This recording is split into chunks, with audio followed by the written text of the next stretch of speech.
Hello বন্ধুরা, চলুন আজকে পটলের দোরমা আর পমফ্রেট মাছ মশলা দিয়ে ভাজবো, আপনাদের সাথে শেয়ার করব। তো এই পটলের পুরটা আমি বানিয়ে নিয়েছি। এটা ভেটকি মাছের পুর। আর পটলগুলো ভালো করে চেঁচে ভেতর থেকে আমি শাঁসগুলো বের করে নিয়েছি। করে নিয়ে ভালো করে ধুয়ে নুন দিয়ে সামান্য একটু সেদ্ধ করে নিয়েছি। আর পুরটা বানিয়েছি, কড়াতে তেল দিয়েছি, একটা বড় দেখে পেঁয়াজ দিয়েছি। পেঁয়াজটা একটু নাড়াচাড়া করে তার মধ্যে আদা রসুন বাটা, ধনে জিরে, হলুদ, নুন, টমেটো দিয়ে ভালো করে কষিয়ে নেব। কষিয়ে নিয়ে পটলের যে শাঁসটা বের করেছিলাম সেই শাঁসটা দিয়ে আবার একটু কষিয়ে নেব।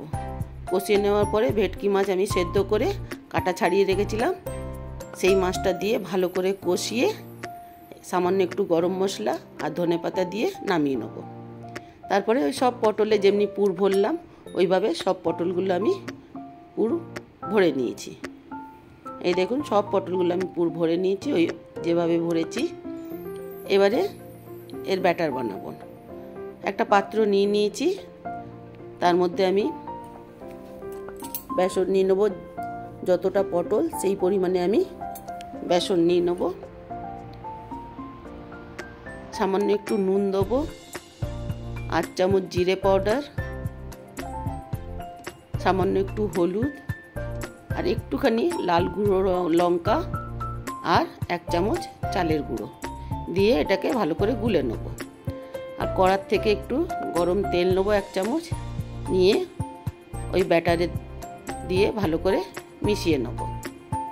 গরম তেল দিলে ভাজাটা মুচমুচে হয়, খুব সুন্দর হয়। এবার আমি পটল নেব।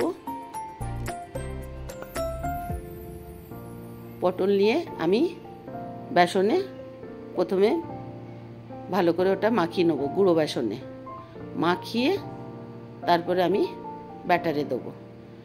বেসন মাখিয়ে নিলে ব্যাটারটা খুব সুন্দর গায়ে লাগে, না হলে গায়ে লাগতে চায় না। ভালো করে ব্যাটার লাগিয়ে এবার আমি পটলগুলো সব ভেজে নেব।